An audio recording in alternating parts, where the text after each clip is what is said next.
Millions of people have experienced paranormal phenomena around the world. Are you okay? Oh my god! Most are terrified from it. Jeez! But there are the few that seek for the answers. My name is Matt Benton. I have been investigating the paranormal for a decade, and I am joining with Rocky from Chill Seekers to interview investigators across the globe to talk about their scariest and most extreme cases, to learn and share their stories. What truly happens out there? And what is the best evidence they can provide to show the phenomena is truly real?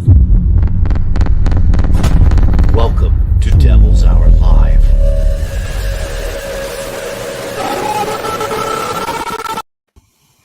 Hello, welcome to Devil's Hour Live. Heck yes. Yeah, I like that drone shot of Mackey Mansion. Oh yes, that was actually, I took that from Chill Seekers because like I said, my hard drive crashed. I knew it. Credit to them, guys. Credit to them. Yeah, that's a good one. But those are my three most, right now at least, the three most active locations I've investigated, in my opinion. So I added those three when I do voiceovers, I try and go with what I'm talking about in my voiceovers. So anyway, so right now we have Rocky from Chill Seekers. Hey everyone, it's Rocky from Chill Seekers. How's everyone doing tonight?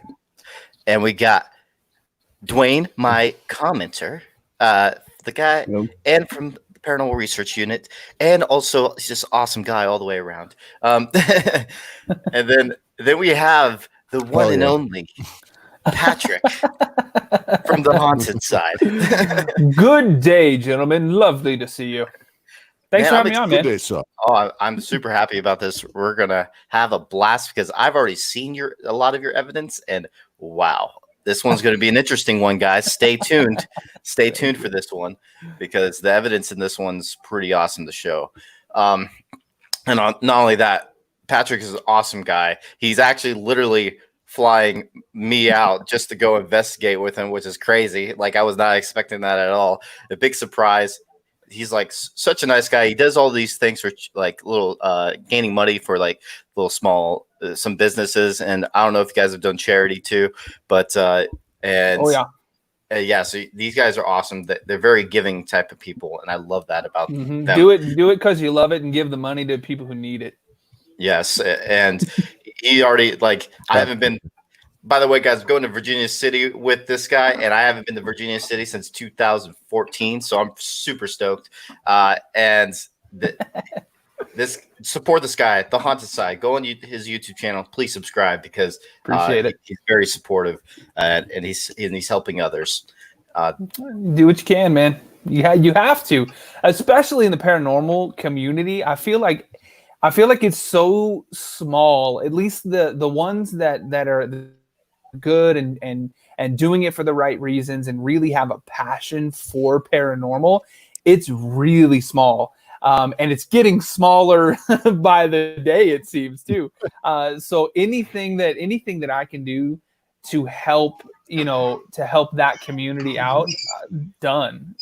Absolutely, man, because I haven't even really been in it for very long. I mean, the haunted side, I started the YouTube channel about a year ago. Maybe a little over a year. And so, and we've grown so fast because largely in part to all of these amazing people. I see a ton of names in the chat, a ton of people that I recognize quite a bit. It's all because of them. It's all because of them and all the support that we get from all these amazing people that I'm even here. You know what I mean? Yeah. Like, I just want to thank everyone from his followers that helped me out with that, because they're the ones that actually purchased the ticket. I thought that was really cool of them. I just wanted to say that on video again. Very nice of you guys. You guys are awesome. And this was funny. One second. I thought this right here.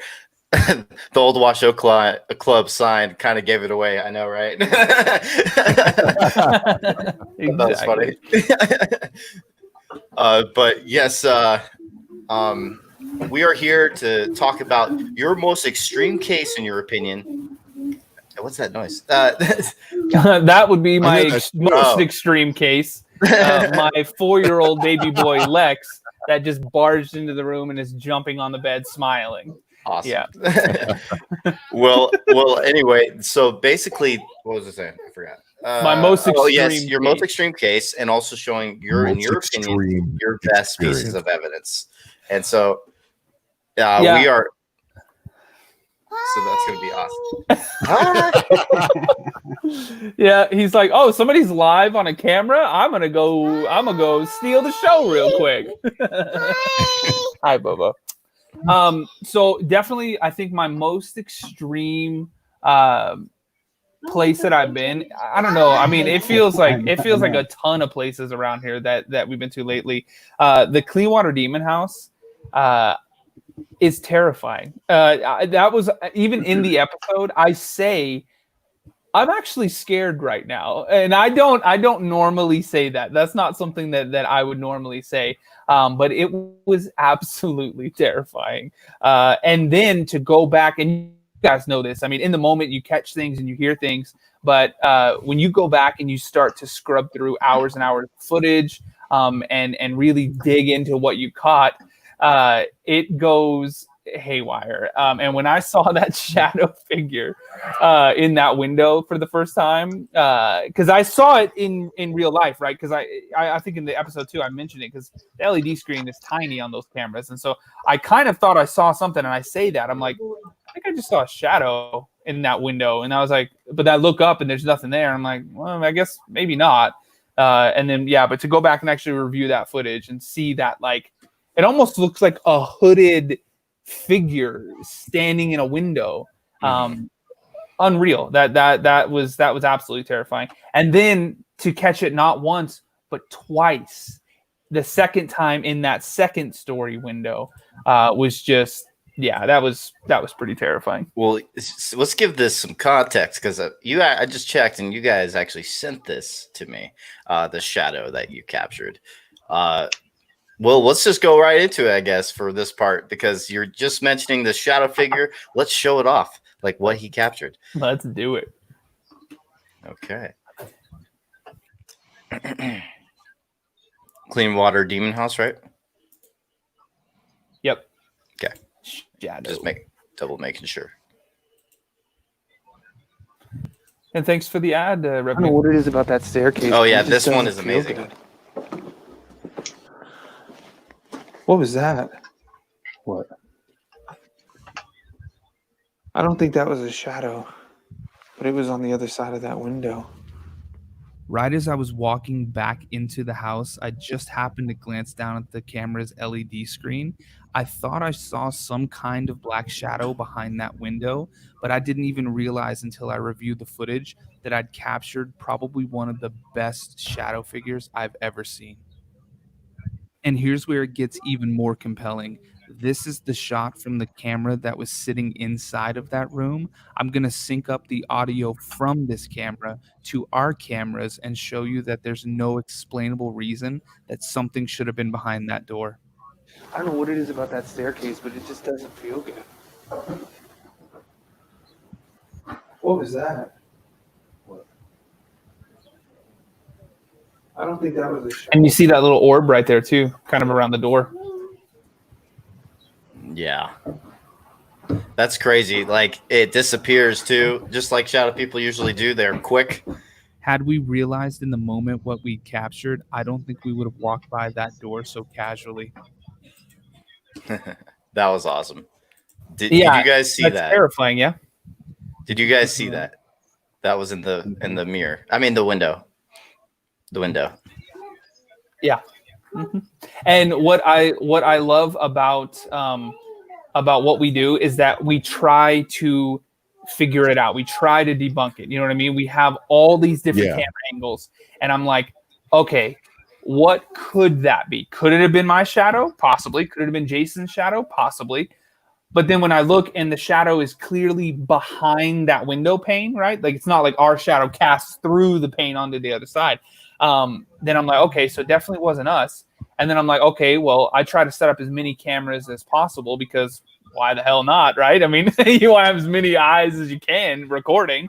Yeah. And then and like I said, I sync up both cameras, right? When the audio from the static camera. So if somebody was there or something was there, and they, would have to like move or get out of the way, we'd hear them. I'd be like, oh, look, there's somebody that, because it does look like a transient house. I mean, there's a ton of stuff just like left there. So that was one thing. We seemed kind of like nervous and kind of apprehensive on that episode. And it's because we literally didn't know, like, if some point somebody was just going to bust through the door and be like, I'm home.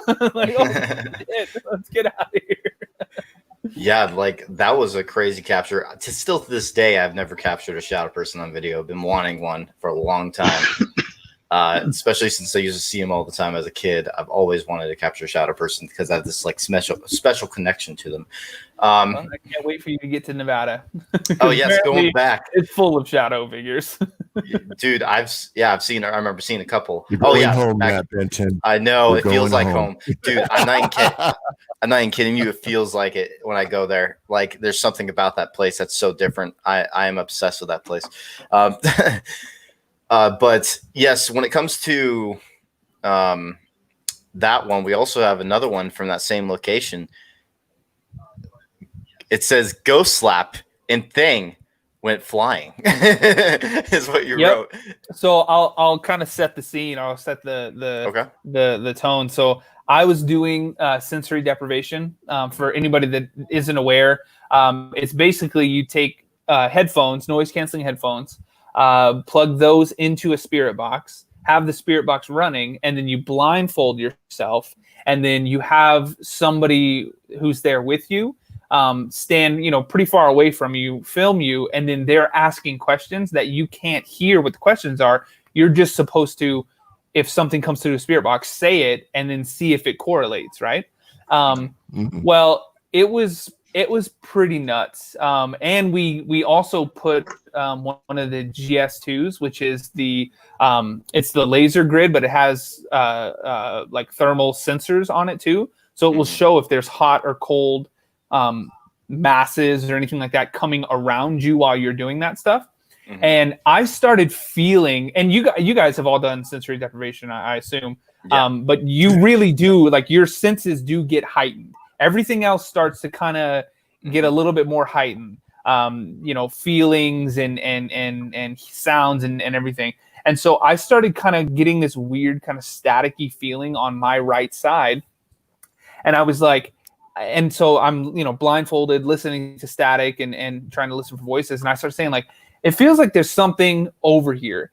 And Jason had just said that it was mapping something cold that looked like it was kind of flowing down the staircase towards me. And then cue the clip. This happens. Okay, let's show it off. Well, actually, I need to share screens first. Let's exit down that and then go straight to this.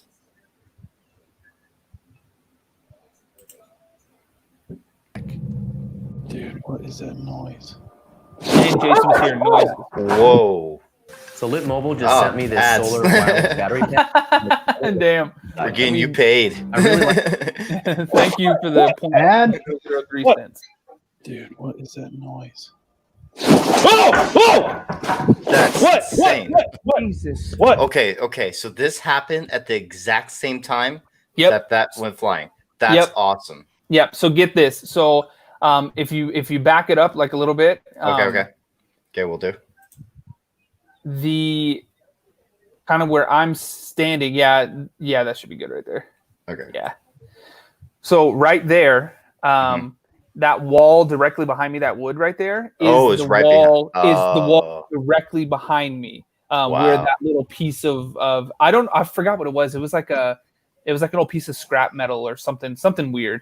So right as I guess I didn't put it back far enough, or I didn't put the timestamp back far enough, but I literally say, feels like something's cold. I feel like there's something coming down the stairs.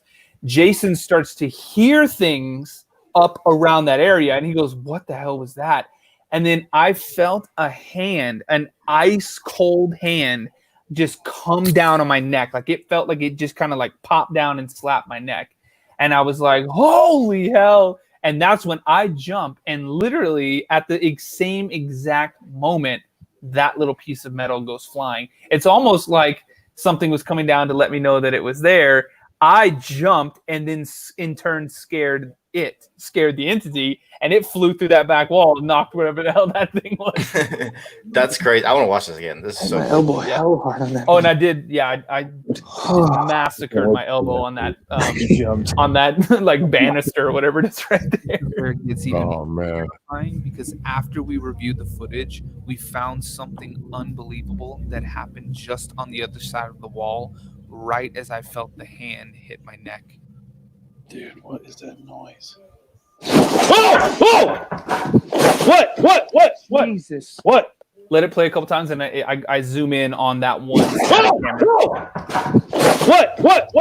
Jesus. What? Dude, what is that noise? What? Jesus. What? That's crazy. Dude, isn't that nuts? Dude, that is awesome. That's awesome. Where is this location? That's maybe 12 minutes away from my house. Give you a like. Thank you. I appreciate it. It's right down the street. Yeah, it's really close. It's funny because I'll we always get asked, people who are starting off, they're like, how do I find places? How do I find locations? And I tell them, go through YouTube and just search like haunted, and then type where you live, or type like a street near you, or type something big around you, and you'll find that people have been going to locations that they find and then post on YouTube.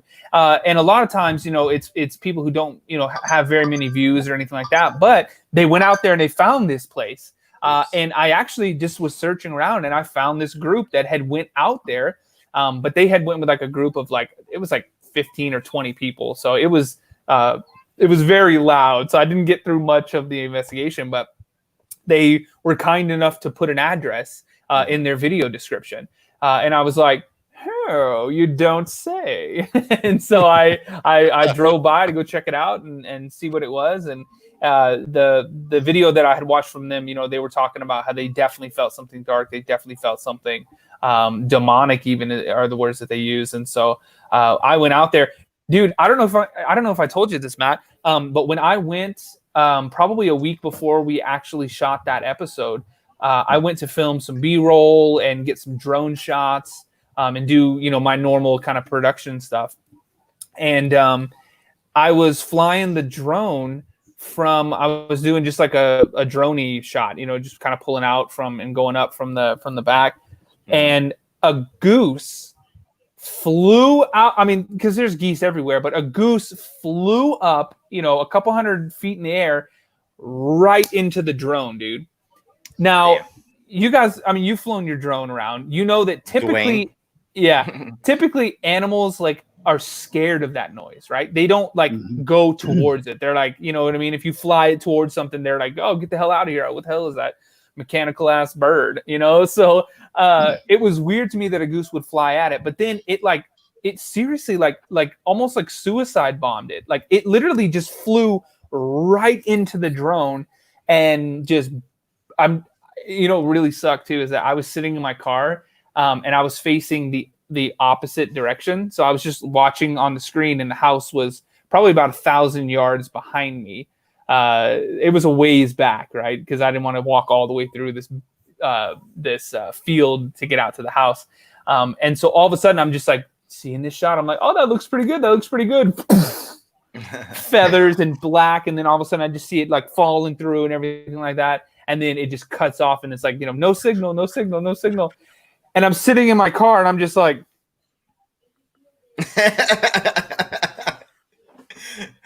dude, you have no idea. I've seen so many drones crash. This is why I always say to get the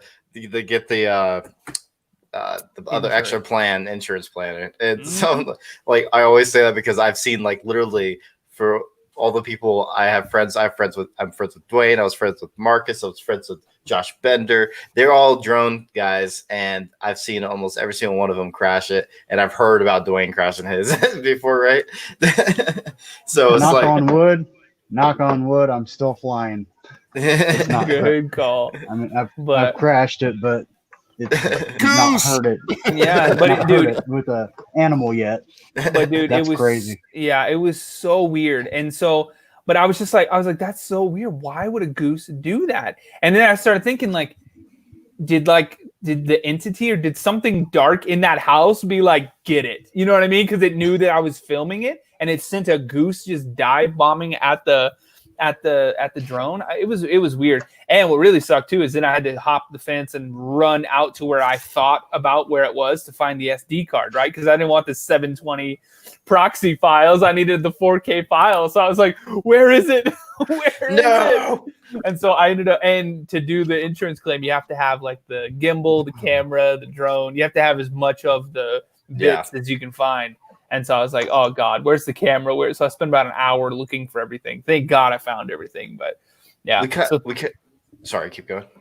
No, I was gonna say, and then we bought a second drone, and we fittingly named it Goosebump. Well, here's the thing. We just went straight into the evidence and everything, but I would like to get people to know you. Usually I do that first, but you were already in the middle of like talking about one of the things you sent me, so that's why I went straight into it. I dig it. But let's get to know you a little bit. Why did you start to investigate the paranormal? What got you into it out of curiosity? Well, I like long walks on the beach. And I knew it. Just kidding.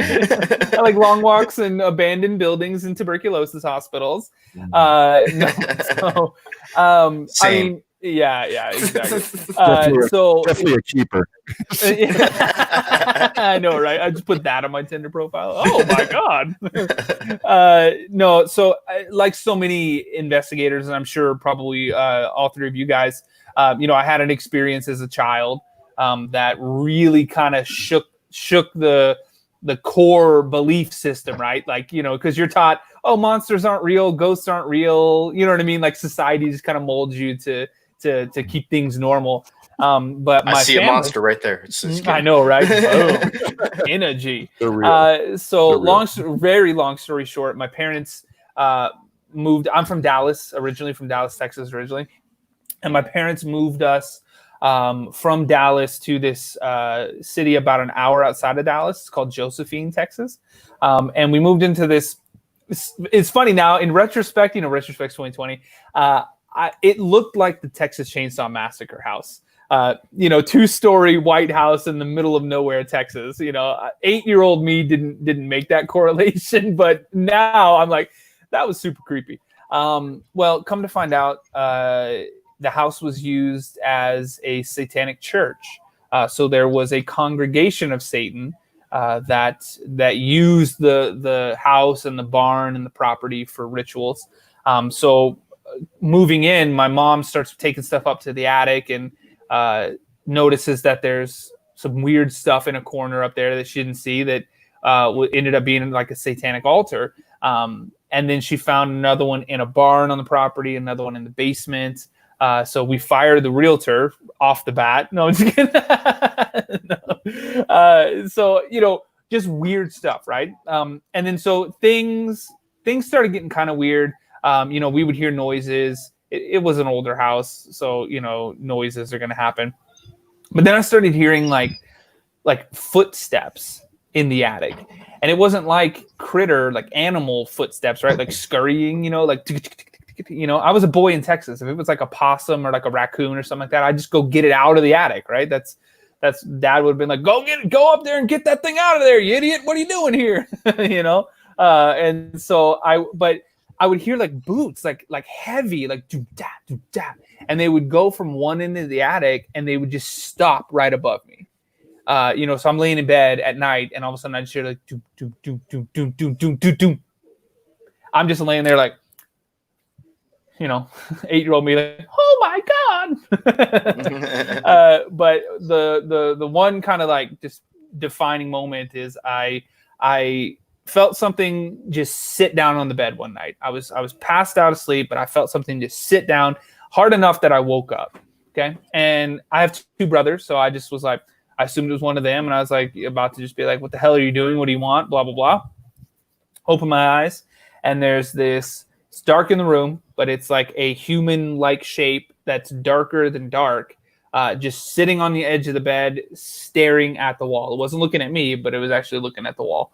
And so I'm just laying there for like probably like 15, 20 seconds and just disbelief, just sitting there like, what the hell is this? And so again, 8-year-old me, not used to this. So I just bolted out of there and went and tell my parents. But ever since that moment, like ever since seeing that, I've been just obsessed with doing it again, with seeing it again. And then later on in life, then documenting that and showing other people who maybe have seen it or experienced something like that, that you're not crazy. It exists. There's something weird out there, whether or not it's angels and demons, whether or not it's just negative energy, positive energy. Nobody really knows for sure. But what we do know, and I think everybody would agree with me in this room, is there's something. Oh, yeah. We don't know what it is yet. That's why we do what we do. But there's absolutely something out there. Agreed. We've all had those. I always say there's that pinnacle moment for most of people that get into investigating that have that one moment. It's like that day they decided, I want to investigate the paranormal. Like what the hell happened? And I find it very interesting to where there's so many people around the world. Like I even mentioned in the intro to this show, I mentioned there's millions and millions of people around the world that have had paranormal experiences at least one time in their life. And it's not taken seriously enough, in my opinion. It's just something that's just brushed off by the science community and everything. So it's crazy that the numbers are so high, but not enough for doing something about it, seems like. If there's any questions that you have for Patrick or one of us, please do so in the corner, and we will answer them. There's been a lot of comments lately. Yeah, there has. So, because we have all of Patrick's followers here, which is why. Thank you, guys. Come on, Dwayne. Love you, Dwayne. Well, there are so many. It's going to take me all night. So this one through says, if we had an experience as a child, which I did too, have we chosen the paranormal, or has the paranormal chosen us? I've always said this. I feel like the paranormal's chosen me in a way, because just the way my life and my events of my life literally just led straight to it. Even when I tried to get out of it at one point in my life, because I was like, I was at a different stage in my life, and it always keeps bringing me back, always. So I was like, it does that. Yeah. Like Dan said, I was traumatized by a goose as a kid. That's why I investigate now. I was traumatized by a goose as an adult. There's a cemetery I was filming at. There's this goose that literally just minding my own business, just walking the path. This goose wants to start a fight. Dude, they're mean, man. I know. I'm like, what the hell, goose? And so basically, you just have to back off, Goslin. Yes, basically, you get into a threatening stance, and then they don't actually charge you completely because you're bigger than them. You're scared of them. Yeah, they're scared of you. I mean, and so apparently, I just have to take my drone off. Just be like, dude, that drone must have hurt that bird, because I've seen people get cut up by. Bro, it was in bits too, because it went head first. It literally, it went head first into the propeller, so it was like. We should Top Gun remake. Horrible. It's funny because I still have that video, right? Because I managed to salvage the SD card, and it's so funny because you literally just see it coming up, and all of a sudden you just see like. You should post it. I know, dude. Oh, I was thinking about it. Just post it to all the patrons. And then you give the bird a name. The bird's name was Asshole. That was a $1,200 bird. Yeah. That's hilarious. Rest in peace, Goose. Rest in peace is. Yep, literally R.I.P. but in a different way. Did you see the goose laying anywhere? I saw bits of it. Yep. Yeah. Oh my gosh. Because you're right, man. Those propellers, they Oh, man. rip, dude. They really do. And yeah. There was a wing holding on to the SD card as he. I know. Yeah. Take my strong hand. When it comes to like my friend Marcus, he had a drone. He actually had to catch it at one point. He sliced up his arm pretty bad with the drone. Yeah, I like the one video. I've watched those compilations on. Yeah, I've watched those drone compilations on YouTube. No, that is not a good idea. Don't catch it. My favorite one is the guy who's all like psyched about his Phantom, and he's all like he finally has it, and he's like, yeah, I've been waiting for this Phantom forever, blah blah blah, $5,000, and he literally just like takes it off and wrecks it straight into a street sign, and it blows up just everywhere, and then he like turns, and his wife is just like. I want to see that video. Her face is just like, you dumbass. It was hella funny. Oh man. And of course I was like, that'll never be me. That's Goose. I got goose. Yup. Well, what would be, in your opinion, the most extreme case that you've ever done? You said that it's hard to choose because there's a lot of them that were very active for you. But if there's just one, like that one that you felt endangered or one that just stood out to you, is there one of those cases? Well, dude, I have done over 1,000 investigations, probably closer to 2,000 now.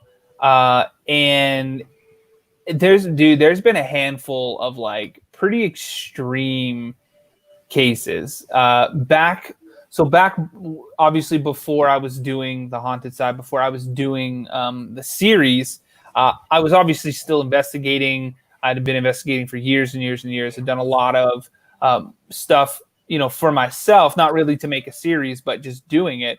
I'm also a musician, and so I was in a band called The Holding. That was signed to Universal Records. No big deal. Did 3 albums on Universal, toured all over the world playing music. But I say that because touring, I was able to go to a lot of these places and go to a lot of these cities that I wouldn't just go to normally. You know what I mean? Like living in Texas and then living in California, living in Las Vegas. I wouldn't just randomly go to Ohio or like randomly go to upstate New York or something like that. You know what I mean? It wasn't something that was feasible. But touring, we were there all the time. I was on the road 10, 11 months out of the year. So I was constantly traveling and getting to go to a lot of these places. Plus fans of the band knew that I was really big into the paranormal. That was something that I've always been very vocal about.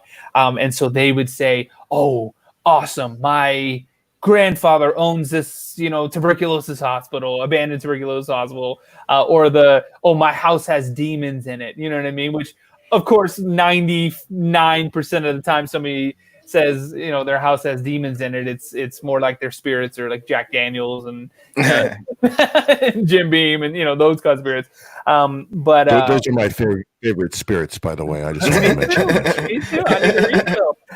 But yeah, so, but with that said, there is that 1% where you go and you're just like, holy hell, there's something here.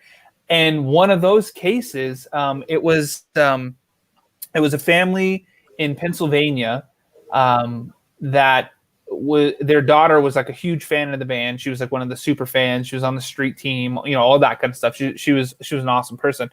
But she said that like her little sister started doing weird things, like wasn't herself. She was like an honor roll student and then all of a sudden wasn't. She was playing with a Ouija board all the time. And I found out that they had lost, like, I think it was either their grandfather or like a great uncle. It was somebody that was like an authority figure, like somebody that they really looked up to, had passed away recently. And she was trying to contact him. And so, of course, this was probably maybe 10 years ago. So YouTube and all that stuff was getting really, starting to go. And so searching that stuff, how do I talk to a dead family member? You know what I mean? That's the kind of stuff that they were finding on her phone and on the computers and things like that. And they really thought that she invited something in, you know what I mean? Or she was doing some kind of ritual that found somewhere to try and talk to this person, and she felt like something got invited in. We played in Pennsylvania, and we had a couple days off, and so I went by, and I was like, I'll go check it out. And I actually brought Jeremy with me, and I think you might have heard this story. I don't know if he was on one of the live streams where he had something attached to him, because when we went into this house, there was a vibe in that house, and you know what I'm talking about when you go place, because we're past the point of like we go into an abandoned hospital and we're like, ooh, this is spooky, you know what I mean? We're past those vibes. Like we can get in and actually start to kind of feel some kind of energy, whatever. Exactly. Like, for example, like I've been to a couple places that are abandoned, still look creepy, like considered to other people, and I don't feel crap there. Like the place didn't feel haunted at all to me. You feel like you're Baskin Robbins. Exactly. Like, for example, like, sorry, that's pretty good. That was pretty good. Great delivery. I'll take the roads. Delivery is everything. So what he said is so true. Like we're way past that. Like after you've been doing it for like he's been doing it for like almost 20 years or over that. And after myself doing it about 10 years and Dwayne doing it about 9 or 8 years, Rocky 5 years, and like that, after you've been doing it for so long, you start to you desensitize from creepy locations. You're desensitized. You're basically now going into actually sometimes getting energy feelings and sometimes not. And you tap into the actual vibe. Like you tap into what is actually there. And literally I walked in and I was like, whoa. I was like, there's something here. And I started talking, and they started telling me all the stuff that I just told you guys, about the Ouija board and all this kind of stuff. And as we're talking about that, we hear, it sounded like somebody just like ran their hand down the mantle and just knocked like a ton of stuff off their mantle. They were a religious family, so they had like statues and crucifix and things like that all over the place. They were Catholic, and we're all just sitting at the table and just like, and I was like, "What was that?" And they're like, "We haven't heard anything that loud." And I was like, "Oh my God!" And so I get up and I look, and there's like the statue of Mary that had got knocked over. All this stuff had got knocked off the mantle, and I was like, "Wow!" I was like, "Yeah, there's something here," and I was like, "I think it knows who I am, and I think it knows what I'm capable of, and what I can do, to get this out of here, or to remove this presence." You know what I mean? I got a quick question.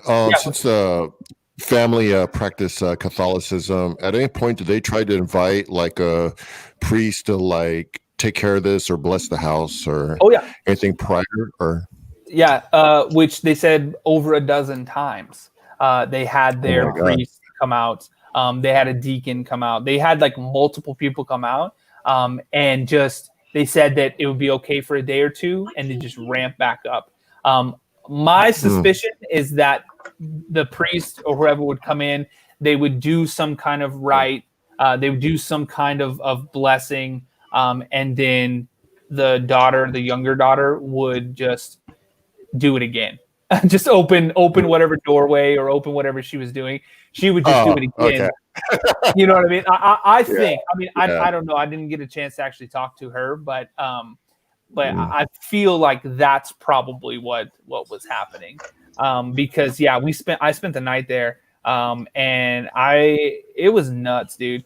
I caught an EVP that it said coming, but it was like coming, like just the deepest voice you've ever heard.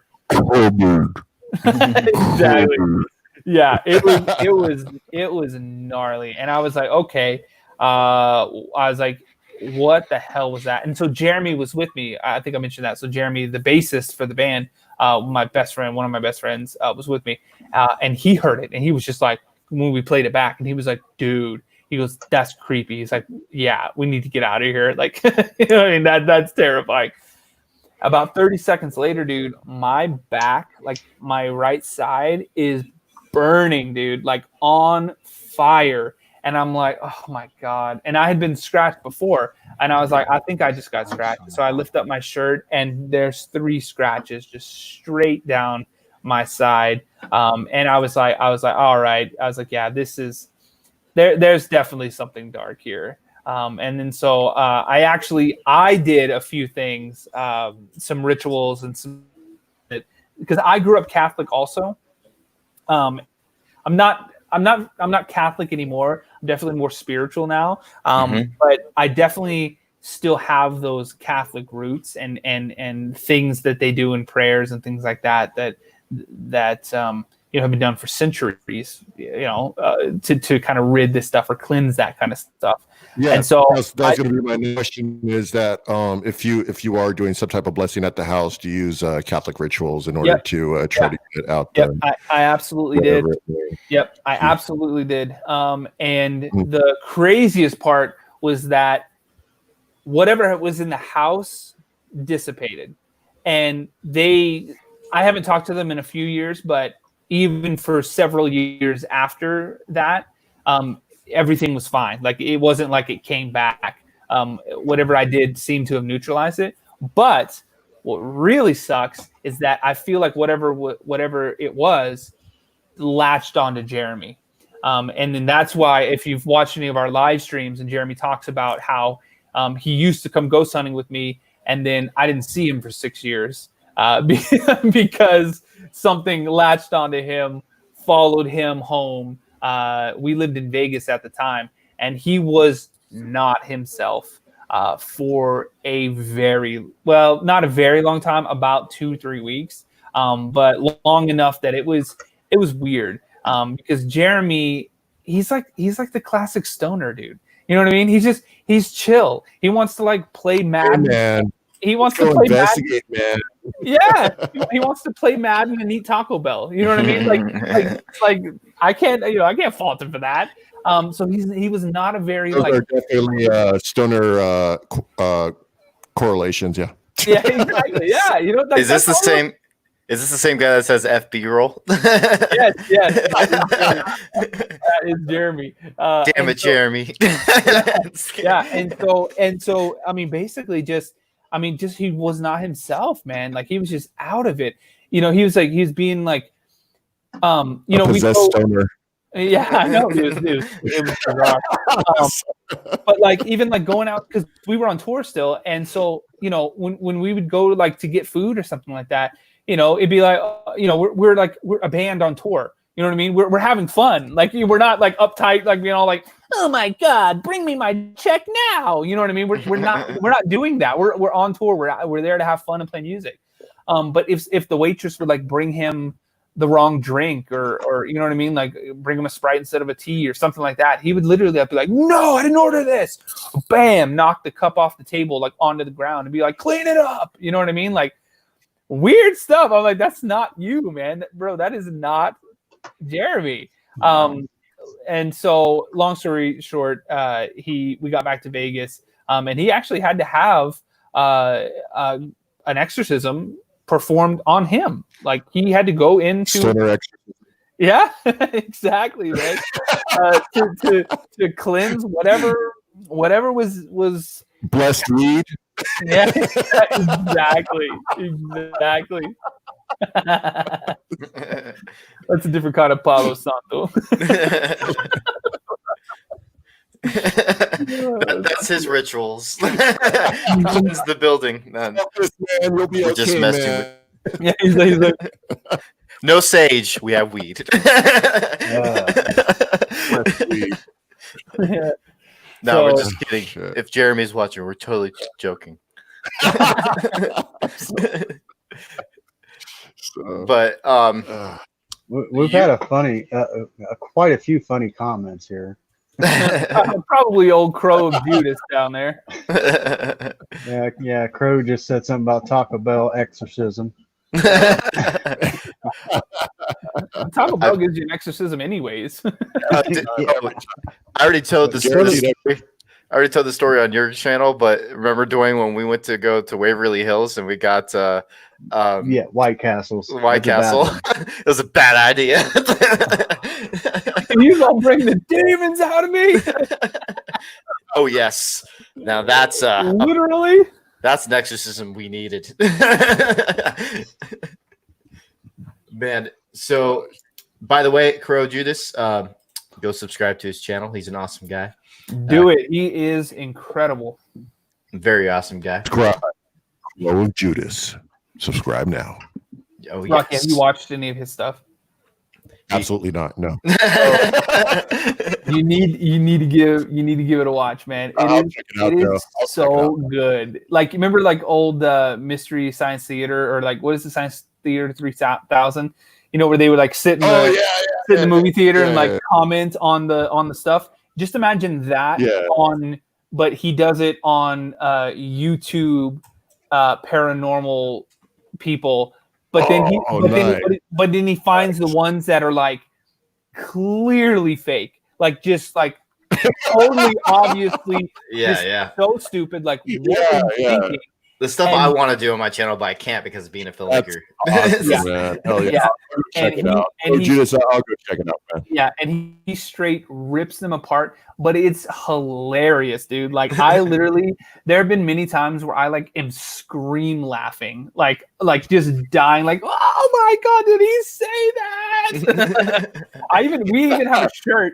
On the Haunted Sides merch page, we have a shirt that is just one of the things Crow of Judas said in his episode. There was like this one group that was all walking out in the woods, and this one guy just goes, I'm starting to feel really confused. Is anybody else feeling confused? And then like 6 people are like, oh yeah, I feel really confused. I'm so confused. And then Crow just chimes in. He's like, oh yeah, totally. I was just thinking how confused I was. Just stuff like that, man. It's done so well. It's so brilliant. He's a good friend. I would suggest it. Go give him a subscribe. Yeah, he's an awesome guy. Definitely check it out. Well, let's go over some of your other, unless you have more to the story of what you're talking about earlier. No, after that he was totally fine, and I still ain't got that T-shirt. But it did take him like years before he would come back out on an investigation with me. So, but yeah. Someone said they need Rocky as a voiceover. Maya Sparks on Facebook. I don't know what happened to Rocky's video. He disappeared on us. I think he paused for the calls. Yep. Oh, there he is. He's bad. Sorry, I had to go get another monster. So he's another one. Dude. You better slow down, brother. Hey, Rocky, am I being sponsored? Am I being sponsored by Monster now? Just kidding. I would love it. Would love it. Now sponsored by Monster. Pick me up now. My favorite drink of Rocky from Chill Seekers. The mocking of the Trinity. Yeah, exactly. Rah. That's so Scratch. Get the scratch. That's Get a crazy. monster. Yeah, Rocky, people say we need to get you to do some voiceovers. Yeah, man. do some voiceovers on the haunted side, on a haunted side episode. We had Sir Spooks do one for us. Yeah, I saw that. Yeah, he did Mackie Mansion, the part 1 that we did. It was so funny because people were like, I thought I clicked the wrong video, because like our video comes up and it's like, on this episode of the haunted side, I'm Sir Spooks. It was pretty cool though. He's a good guy. Thank you very much, Robert. You're awesome too. Robert's been he's been around on the haunted side since we were at like maybe 6,000 or 7,000 subscribers. He's been here for a while. Thanks, Robert. We appreciate you, man. Whoa, what happened to my screen is starting to get all crazy. Look at this. I want to show you this. I'm not doing that. What is it doing? I never seen StreamYard do that. Comments. Damn, it starts speeding up. Welcome the to comments the haunted blowing side. up. I can't even keep up. I mean, I would have to keep scrolling just to find a comment. Comments are coming in so fast. I'm like, Haley's like, that sounded hot. Martin said, just sub to you, Crow. And then John says, hey, haunted lighthouse. Yeah, that's all I got. Hello. Well, I cannot see comments anymore because it's going crazy right now. I'm not even kidding. Matt, you know what I do? Because the StreamYard comments, they're sometimes they glitch out like that. I just on another tab open up the video on YouTube, the live video, and then do the pop-out chat, and then just drag that over to the side over on top of the StreamYard comments. Pro tip. Oh, because look at this. You see it going up here too? It's doing this thing. It's going everywhere. Yeah, it's something kind of glitch. So I don't know what's going on. So you said this is what happened to you too? Yeah, I've had similar things. So literally, I go where again? We're trying to fix an issue right in the middle of the live show. Here, watch. Like, I did my screen. Paranormal Encounter says, Patrick, sing for us. I've never seen this. It's doing on everything. Ah! This is a weird ass glitch, guys. It's the demons. They're taking over the show. Oh, I'm telling you, man. Crazy stuff has happened. Stoner demons, man. It's those stoner demons. I'm telling you. So just saying, like, oh man, I can't even click this comment now. Come on. Taco Bell, you know where it came from. All right. Robert, you're gonna. Oh, I think I found it. Oh, come on, Robert. No. Where are you, Robert? No. You're gonna get. Says, oh, you got a ghost in your StreamYard. And I think it must be India because she also said, Patrick, sing for us. There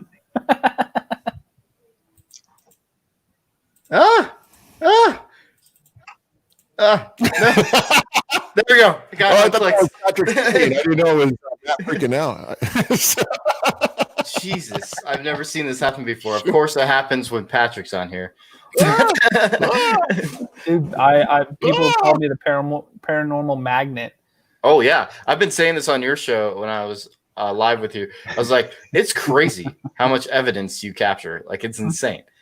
Yep. I've never seen. Tanya LaForce said it's that goose spirit. It might be, man. That goose is like, Oh my god, guys! I figured out what the issue was. Mike was on the arrow key. It was on autopilot, or what? It was on. What'd you do? It was on the tab key. It's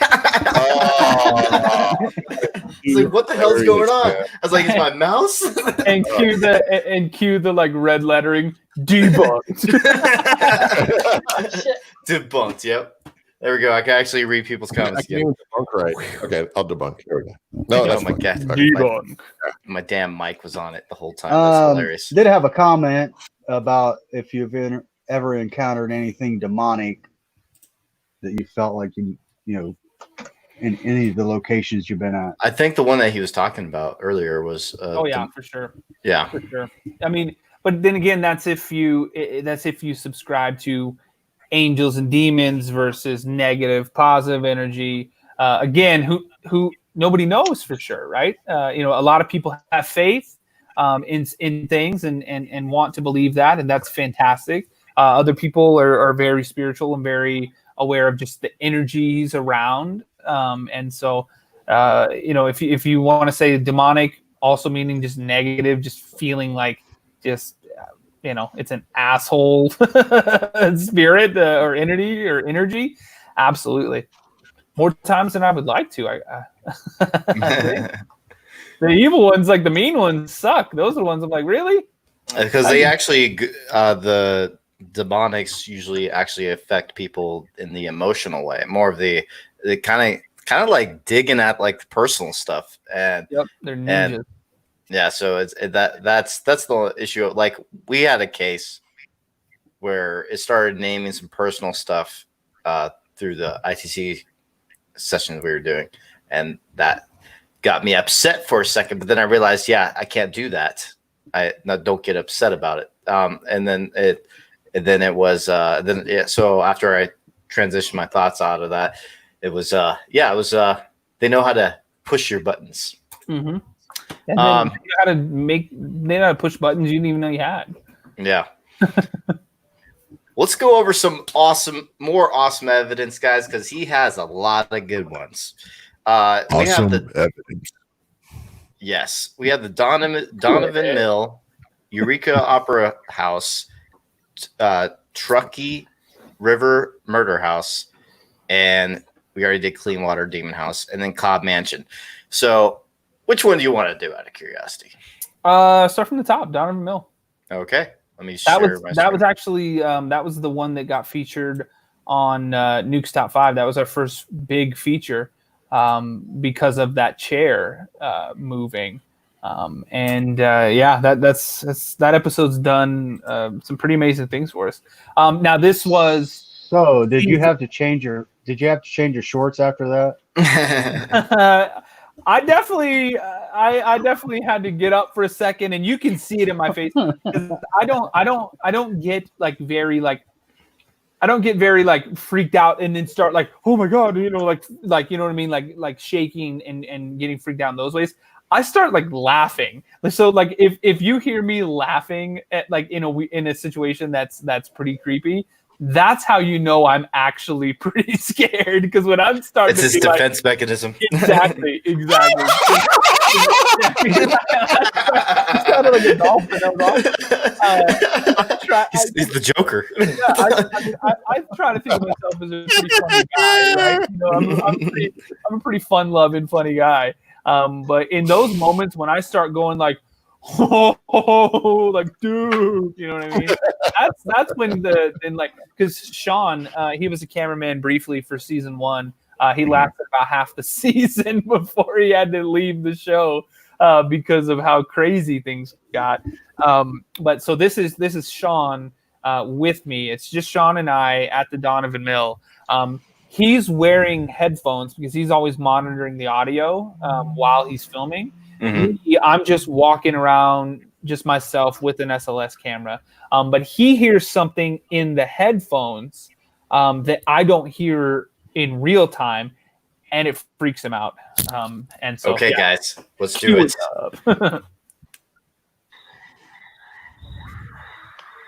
Whoa, what the was that? What? What the? What did you hear? I don't know, dude. I don't know. I don't know what that was. It's mapping somebody over there, dude. Is it? It's mapping somebody over there. Dude, I heard like a blood curdling girl scream, like it sounded like it was in the distance, but I don't even. Dude, I didn't hear that. Woo! But it mapped somebody right there, yeah. And it was almost like they were sitting here and their legs were down. Yeah.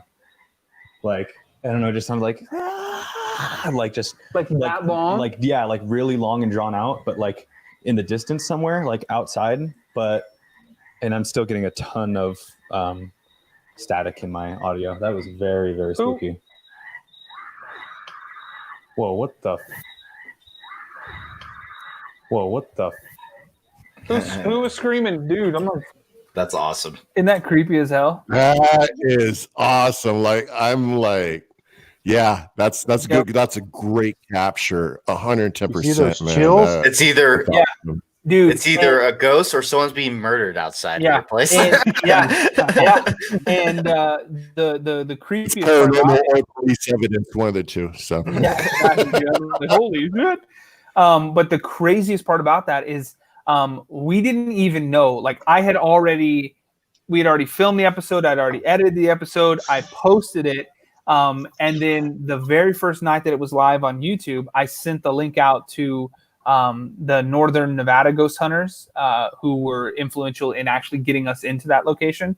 And I sent it out to a guy named Steven who actually owns that mill. He owns the Comstock Foundation. He owns that property. And so I sent it to all those guys and said, hey, I hope you like it. Check it out. And then Steven calls me at like 10:30 at night. And I was like, hey, Bill, what's up, Bill? I see him in the chat. What's up, Bill? Yep. And so the guy who owns the mill calls me at 10:30. And so my phone's ringing and I'm like, Steven Comstock. I'm like, oh shit, he hates it. You know what I mean? Like, I'm like, he wants me to take it down. Why else would he be calling me at 10:30 on the night it premiered? And he goes, Patrick. I'm like, yes. I'm like, what's up? Did you like it? And he goes, well, hold on a second. He goes, how did you do this?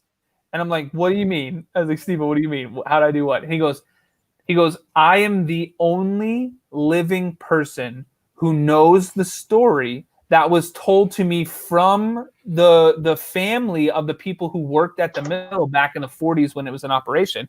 He goes, I am the only person that knows this. The lady that supposedly committed suicide in the office, all we knew was that there was a report of a suicide in the office. That was it. He goes, the lady who was, supposedly hung herself in the office. Well, she did, and she had gangrene in both of her feet.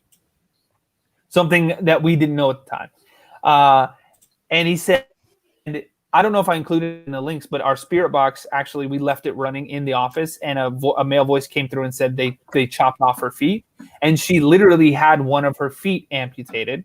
She was going to have the second one amputated, and that's why she decided to hang herself instead of living her life in a wheelchair back in the 1940s. But he said that people working in the mill, and that mill was loud as hell. Those stamps crushing down on all that ore were loud as hell, but they could still hear her screaming from the office every day in pain from the gangrene. And so when he heard that, he goes, it literally sounds like somebody screaming about 100 yards away from the office. And that's exactly where she was at and what they would have heard. Like, exactly. And we didn't even know that. Damn. Yeah, that's really cool video. Definitely a cool capture. You also have another one that you captured, something involving a chair. I don't know if I saw this one here. Oh, is this the one No, this is the one I saw. Never mind. This is the one I saw. This is the one that's my thumbnail. This is the thumbnail version, guys. You get ready for this one. This one's crazy. Yeah. Okay. You want to give any backstory, or do you just want to show it? Show it. So okay. I mean, basically, in that room, right where I'm sitting, is where the lady committed suicide. Let's go play an ad in 3, 2, 1. So Just kidding. I'm excited. Let's see what's Don't inside. worry, I'm getting you paid. I really like. At least to make it skippable. I'm not a complete asshole. Yeah. Pay attention to the right, guys. To that chair. Oh no. Bro, that said it weird too. Yeah, it like drug it. Oh my god! What the? That was Dude, no, that was not me. Dude, oh my god, I got chills up to my. Dude, I got chills all the way. I'm laughing. That wasn't you. That was not me, dude. I don't know. And pause it for a second, Matt. Dude, no way, no way. I mean, that's running, right? Yes. And that was running. Hey, Matt, pause it for a second, bud. Yes. So, and see, this is again why we set up so many cameras, because with just that one like kind of zoom shot of Sean kind of zooming in on me when it happened, even me watching the video, I would be like, okay, somebody's under the table, or Patrick, he kicked it, something like that, right? Like that's kind of immediately where your mind wants to go, because you want to try and make sense of it. Yeah. Which is exactly why we do the multiple cameras all over the place. So the next two shots were actually me. Well, I explained it in the voiceover if you want to play it, but yeah. Yes. This is really cool. Two different angles of this chair moving. It's running too, dude. This camera right here was running. Look. It's got the angle. Luckily, this camera did in fact have the angle. Oh no. Bro, that said it weird too. Yeah, it like drug it. Oh my god. What the? Dude, no, that was not me.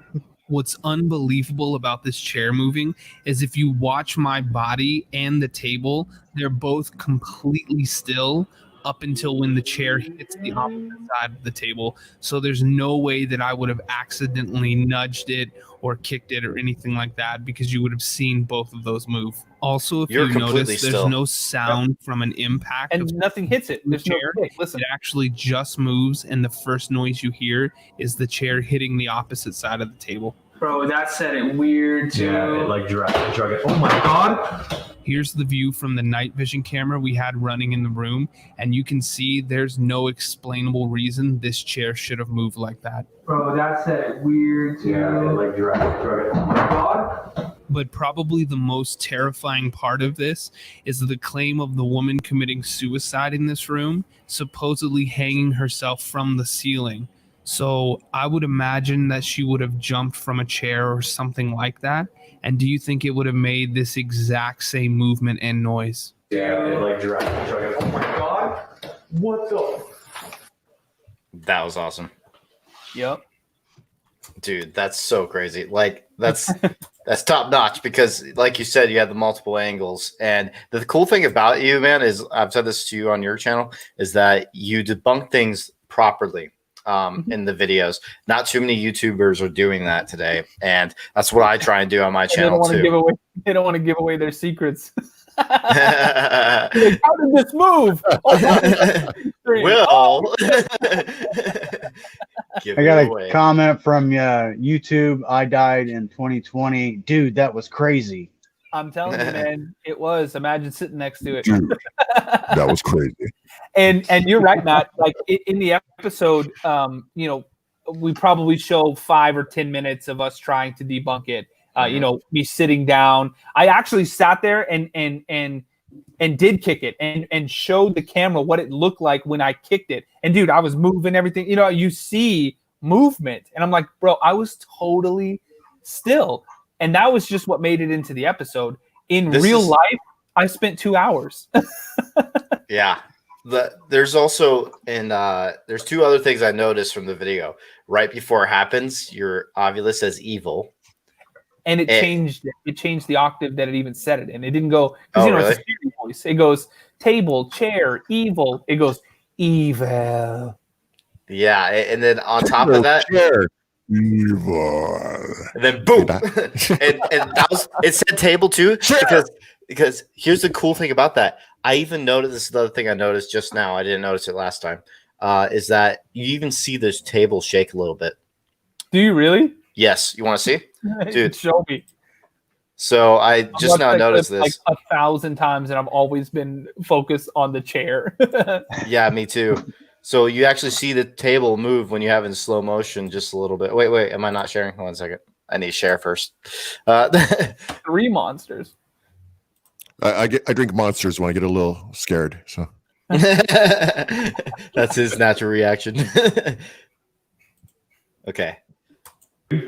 This camera right here was. Bro, that said it weird too. Yeah, it like drug it. Oh my god. Oh wait, actually, it just hits it in slow motion. I couldn't really tell, but it looks like the chair hit the table when it's in full motion. I noticed that. But okay, dude, but even still, like that's crazy because to the do. force. I mean, dude, just imagine how much you would like if somebody was sitting there and they pushed the chair, how hard you'd have to push it to make it do that and then move, even like hit the table and move it. Now imagine how much energy that entity or that spirit had to be able to do that. That's insane. Like that's one of the rare ones. I haven't captured that too many times. I have one on Man vs. Paranormal that I will be showing. That's really interesting. I can show you that later if you want after the stream. It's really cool. It's on command. I thought the story that you were told after you the owner seen that about the chair being demolished. Yeah. I wish I had that picture. I'd have to scroll back and find it.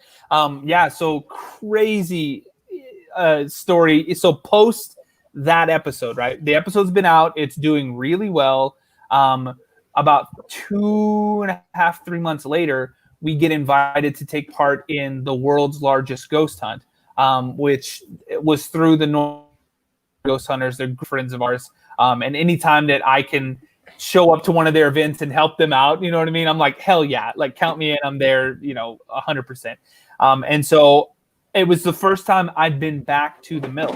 I hadn't gone back in 2 or 3 months. And literally I'm going there, and I get there and Steven's like, Patrick. And I'm like, oh no, not this again. Because he called me. He's like, Patrick. He goes, you are not going to believe what happened. I'm like, what happened? And he goes, I was getting here this morning to unlock everything and to start getting it ready for everybody that was coming out. And he goes, as I'm unlocking the door, do this. Yep, moist out. He goes, as I'm unlocking the door to the office room, I hear something just crash to the floor. And I was like, that's weird. I was like, what was it? He goes, well, the chair, because they had left everything where it was, right? Nobody really goes in there ever. He goes, the chair, that exact chair that moved, like splintered, like blew apart. Like the wood planks were like blown into bits. There were like pieces of wood everywhere, nails ripped out of the chair, everything. And it had just crashed down to the floor at the exact second that he turned the key to walk into that office. And I was like, dude. And that was literally the first day I was back. And I was just pulling up and that's what he said. And I go in and I took a picture of that chair. And dude, it was totally just wrecked. That's crazy. Wrecked. The force behind it. It makes you think it probably was evil. It's because of the power behind that thing. Yeah. Yeah. Evil. And our ambulance has done that on several occasions. Is the Donovan Mill also in Virginia City or somewhere else? It's in Silver City. So if you Silver City. Okay. Yeah, so if you keep driving past Virginia City, going like you're going the old way to Carson City, it's like another 15 minutes down the road. But it's close though. It's very close. It's still on that hotbed of whatever is under the earth out there. Yeah, like I said, guys, if you ever go down to Virginia City, it's a whole nother feeling there. The whole place feels different than your normal place. Oh, here I have the picture. Man, that did get destroyed. How does the chair just do that? Yep.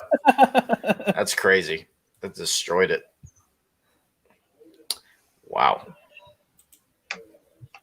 Now we have some others, guys. Don't worry. The evidence with this guy is still just warming up. Still on morning coffee. That was light stuff.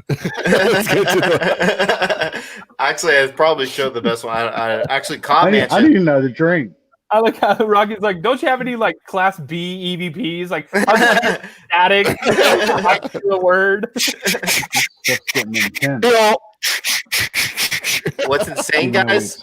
What's insane is that he's only been filming for like a year and a half or something like that. Yeah. And that's insane. I'm like, you captured more than my whole 9 years of doing this, and that's how long I've been filming. I'm like, what the hell? I honestly don't know if that's a blessing or a curse, really. I mean, blessing. To me, it's a blessing. People are like, I'll go through like Dutch Brothers here. They all know me here. The one by my house. On my way out to on my way out to investigation, and I'll get my coffee, and they're like, "Oh, you guys filming tonight, Patrick?" I'm like, "Yep," and they're like, "Good luck," and then they go, "Or bad luck," depending on how you look at it. So, have you ever brought anything home? I definitely feel like there's times. Broken chair. Yeah, I know. I would have kept that as a souvenir. I would have asked to keep it as a souvenir. I know. I would have asked to keep the chair. He offered it to me. I said no. He offered. Would you like to take the demon chair home? I'm going to my own museum. I'm going to rival the Vegas one. You should start your own museum. I have my own collection, guys. It's pretty nice. Why not, huh?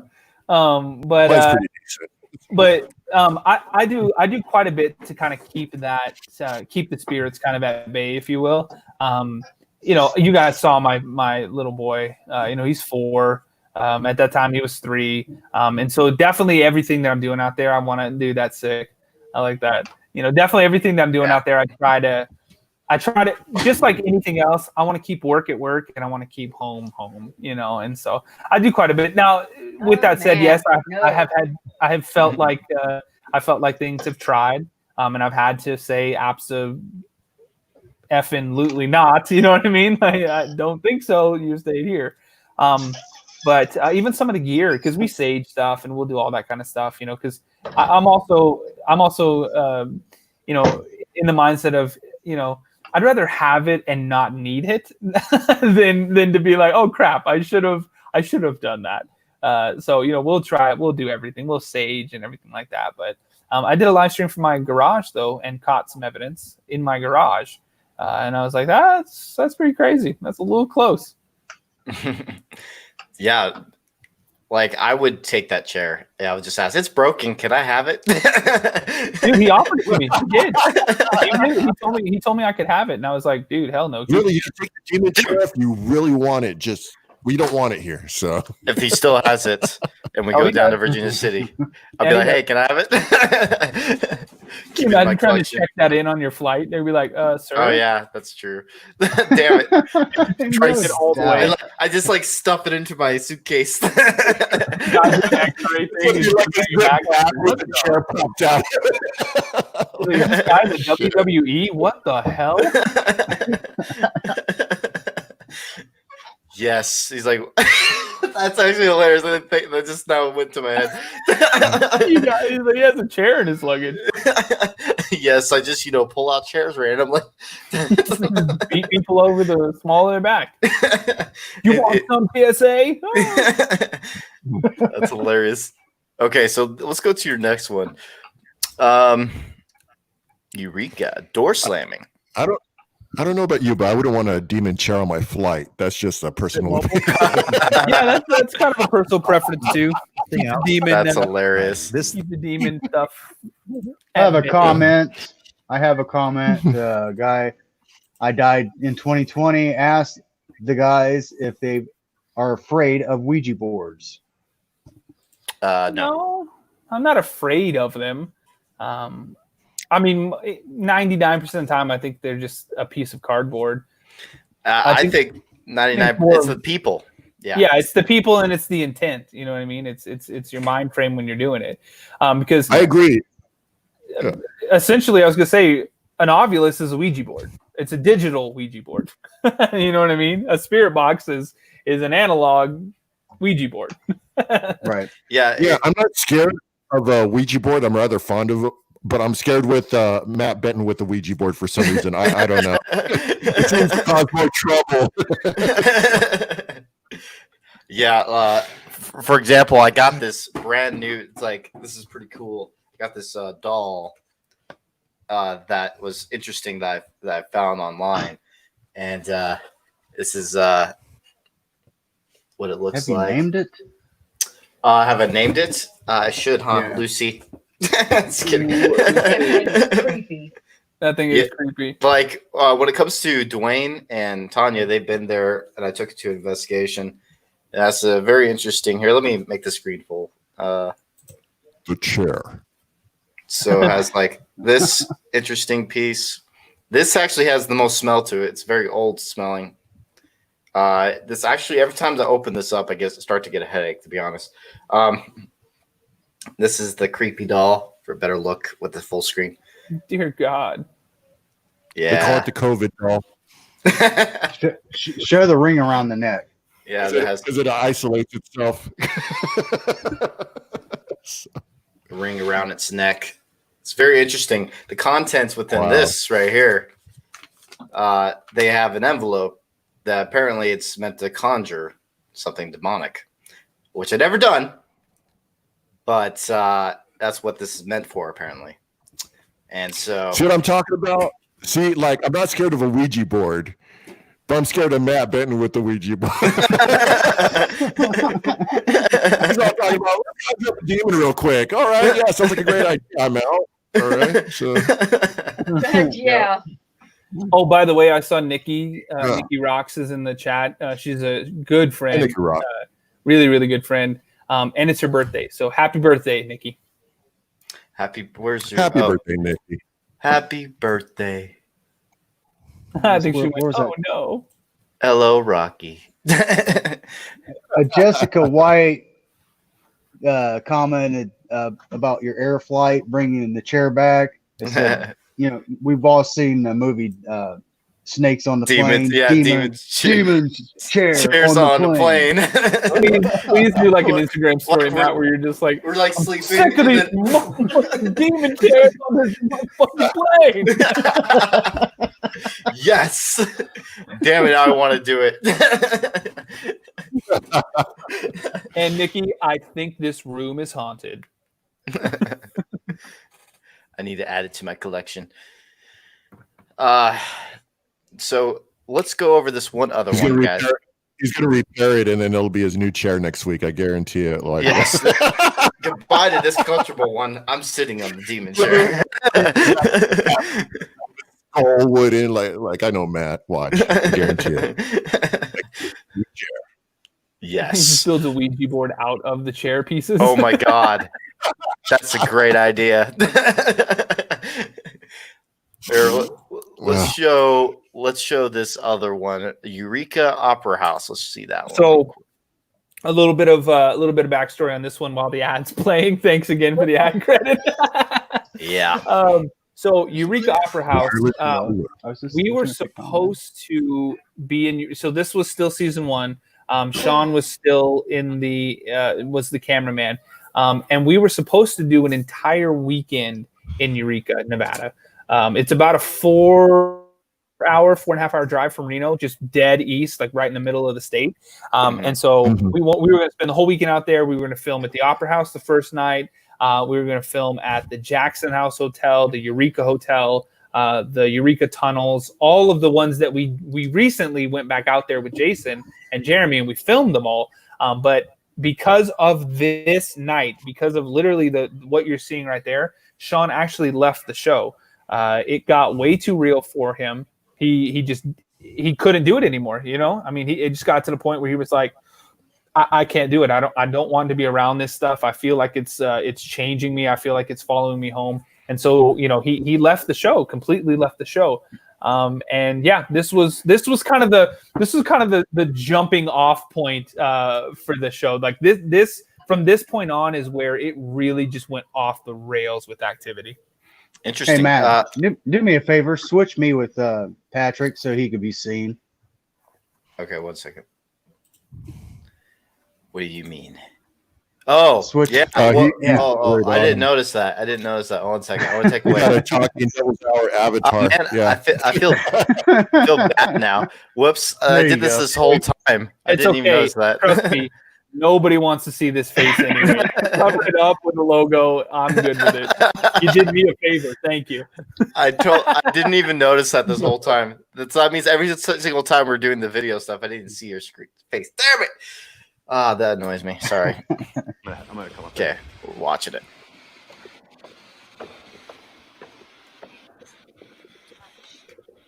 That's the obulus. Wow. It's got the word haze, touch, and threat.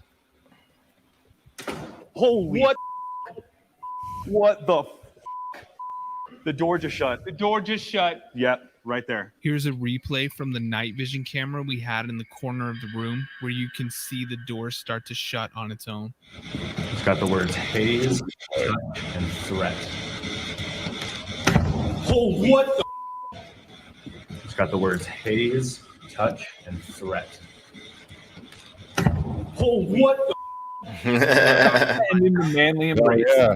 You guys start grabbing onto each other. It was great. That was pretty creepy. It's funny. Scooby-Doo. I know, right? Yo, it would be hilarious if you jumped in your arms. If he wanted to, he was like, it's funny if you let it play. There was a bunch of weird stuff that started happening. I told you this was like the jumping off point, and literally right here, our camera, the receiver, because we're both wearing wireless lab mics, and the receiver just cuts, like just dies out completely, and so the audio dies. But the night vision camera that's in the corner over there, you can see the light on it. Mm-hmm. It was still rolling, and so I used the audio from that to hear it, and we caught an EVP of this little girl right after the door slammed and the audio cuts. All of a sudden, we just hear this. We hear this little girl go, "Got you." Interesting. Yeah, it was pretty creepy. It was super creepy. You know, the location, like actually Eureka. Oh, wait. Is this the same one that I used in my clip at the very beginning? The Eureka Opera House. Oh my God, I think it is. So basically, I watched this other paranormal investigator do that location. And apparently there's like this downstairs like area where there's like a lot of props and everything. And apparently a lot of poltergeist related activity was happening there. And I think that's the same place. I'm not 100%, but basically I have one of those scenes in the very beginning of this intro because the guy freaked out and everything. So I was like trying to, talk about people being afraid of like, let's go with my voiceovers. Anyway, editing stuff. Afraideth. Afraideth. Yeah. More singular afraideth. Yeah, it was crazy.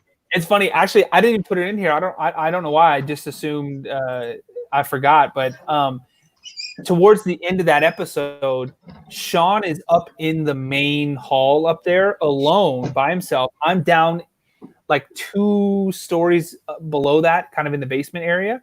And the door to the stage, he shut it because he was like, and you hear him say it like in the episode, he goes, I closed that door because I knew that you were going to try and slam it again. So I closed it.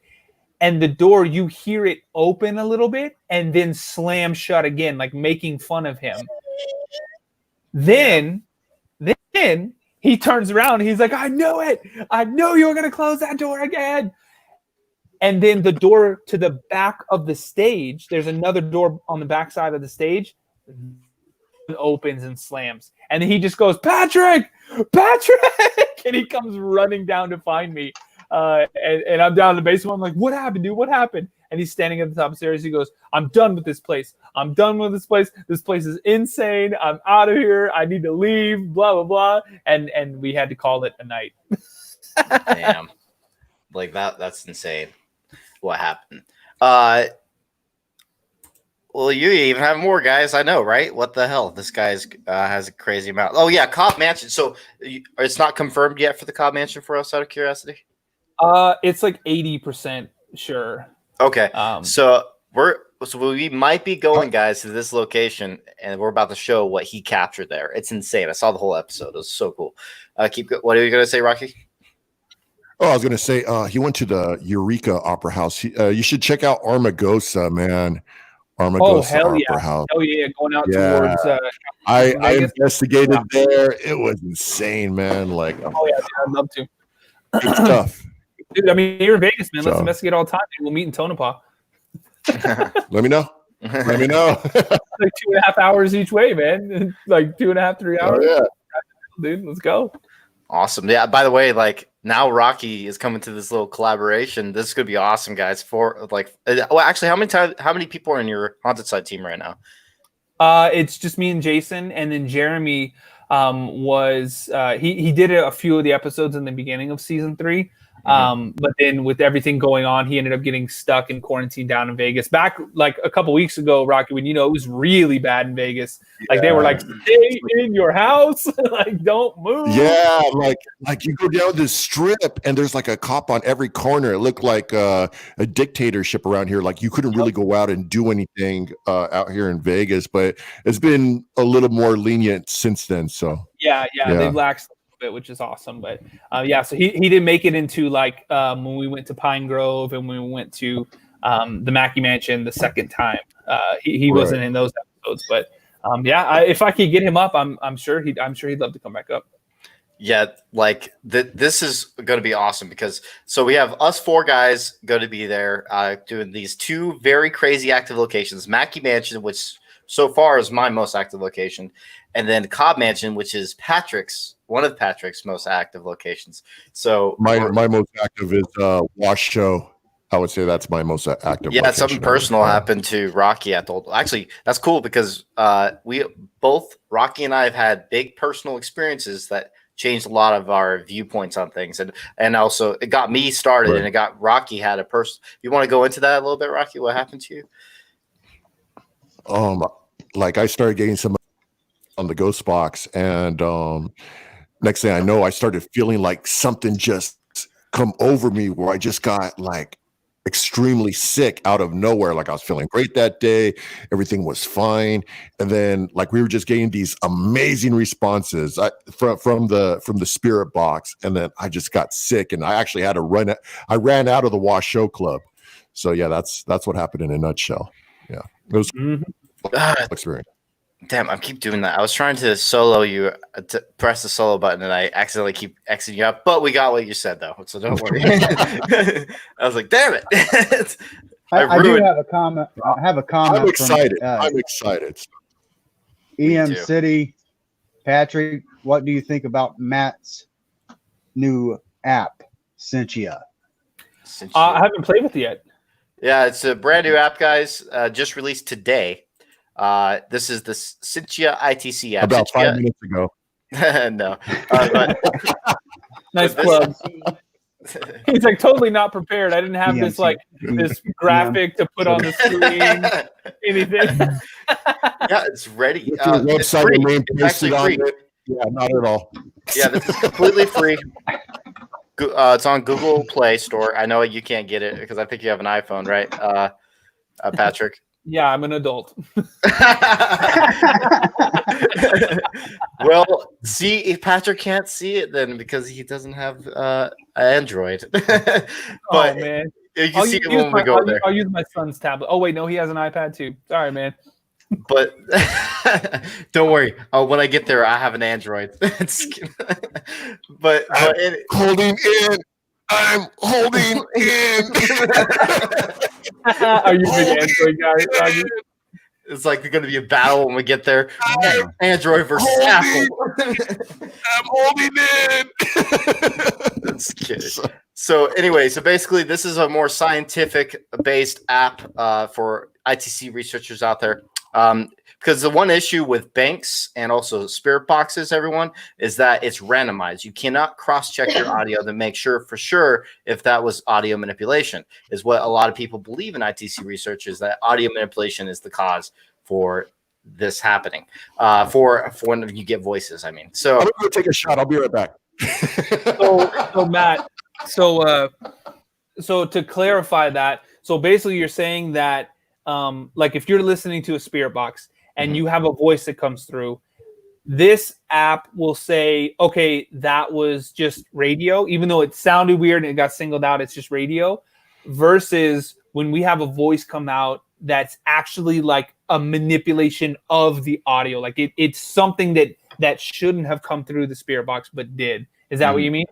So basically, this one actually it's kind of almost impossible when it comes to the radio one. But I have a single file bank. This bank never changes. So the issue with banks is randomized. So you can never cross check to say, oh, that voice wasn't there at this one moment, and to show that. So now this gives you that opportunity. The single file bank is just a 5-minute audio piece, never changes. I have it as an option on the Google Play Store on the Google Drive link. You can download this exact same audio, and you could cross-check your data based off of if you got a anomalous voice that you heard through your session, and you could cross-check it now because it also has a timer on it. So if you ever like record the screen, we know exactly what time you're at and within the audio session also. Dude, that is gangster.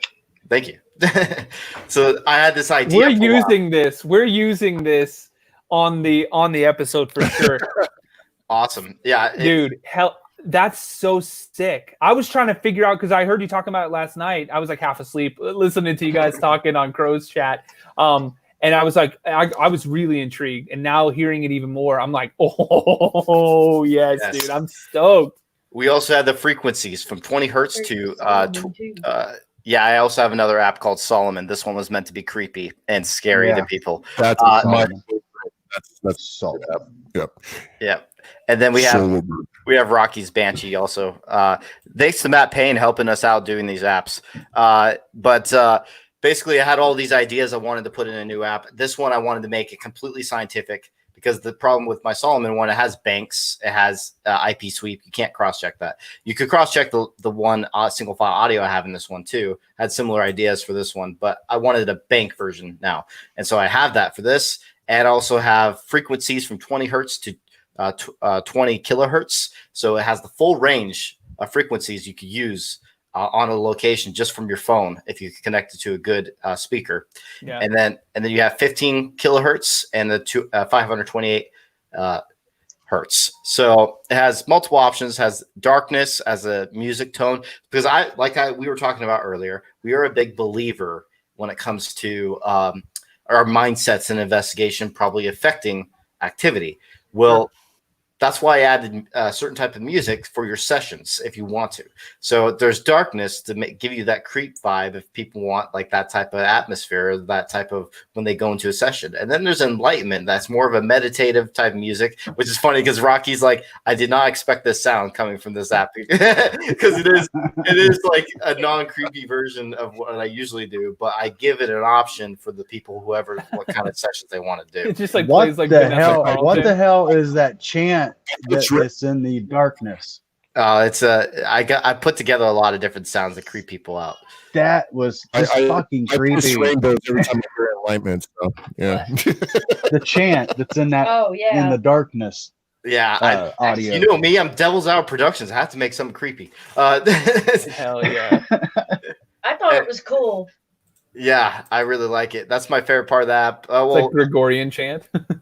Well, all I gotta say is that anybody that downloads this, you'll want to run it through a powered speaker that has the capability of playing some low frequency music, to where so when you're using the frequencies and stuff, it can handle the frequencies that you're playing through that speaker system. Yes. My question is, I'm going to get my Challenger out of the building. So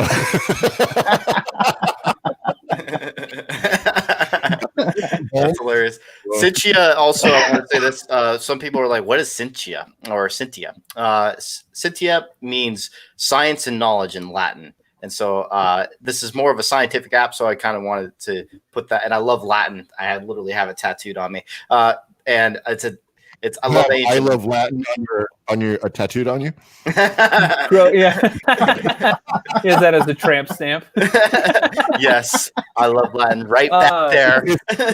Crow put out a Crow asked a good question. How much is it? It's free. It's free on Google Play. I have it on Android.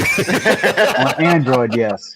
Hey, I would do it both ways if Matt Payne was able to do it, but right now he's not able to do Apple at the moment. So it's based off of what you can good do. Dude, Rocky. You good? All you have to do is buy a $40 Android tablet, and boom, there you go. Actually, we have a couple of them. Actually, never mind. I can get it. The thermal camera we use runs off of an Android tablet, so I can download it on there, and then that will actually get used because we don't use the thermal very much. Yes. We always forget that we have it. It's one of those things that we got recently, and we're just like, we get so into what's going on. I'm like, oh shit, the thermal. We have a thermal. This is Bill making fun of how slow the editing's going. 2029. Yeah, guys, we we're hoping might take longer, so just to give you guys a heads up. So there you go. I was gonna say I saw the first 2 minutes of it, and it's already changed 3 times. That sounds like guys. This new documentary. I know that your followers probably haven't seen this. Patrick. So basically I also have that trailer if you guys want to see, but Billy from PSPR and Eric from Epic Paranormal TV, Eric, and then also Joe Vitale from Truth Paranormal. We all teamed up together as YouTubers, just teaming up for this big location, not big as in how large the location is, but as how active and infamous this location is. The Conjuring House, the real Conjuring House. And so it was a very interesting investigation. It went pretty dang well. Here's a little trailer for you guys. Guys, here you go.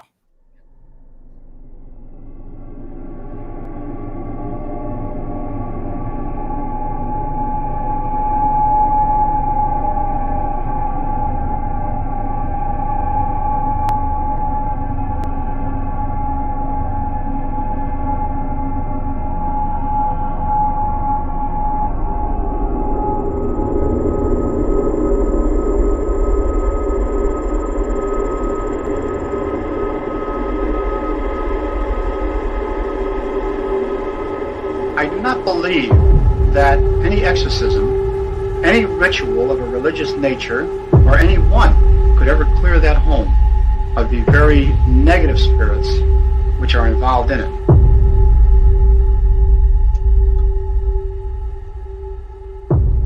I almost wanted to say it was commonplace to see things move on their own. Hero reading. The rocket ship. It's moving! It's moving! Dude, I swear to God, I thought one of you guys were in here.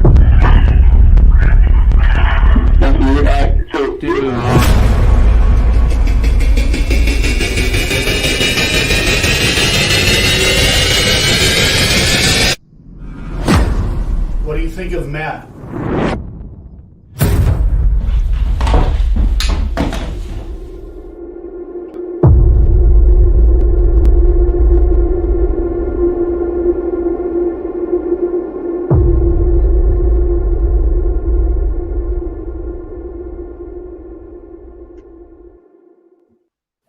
There you go. All that little promotion. What in the heck is Rocky got on his camera? OMG. Rocky turned into a pig. Holy shit, I think so. That's hilarious. Poor Rocky. This just did it to him with this trailer. I don't know. It turns people into pigs. So yes. There he is. He's back. Oh man, I thought you were a pig, Rocky. Hey, I've gained a little weight during quarantine, but you don't got to make fun of me. Come on. Well, anyway, let's get back into Patrick. That was a lot of promoting right there. So basically, we have a couple more clips. Ain't afraid of no ghost.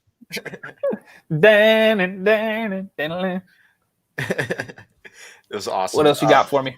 Okay, so we have what you got for us. What you got for us. So here. The fruits of my labor. This is crazy, guys. This the book is cool nuts, episode. bro.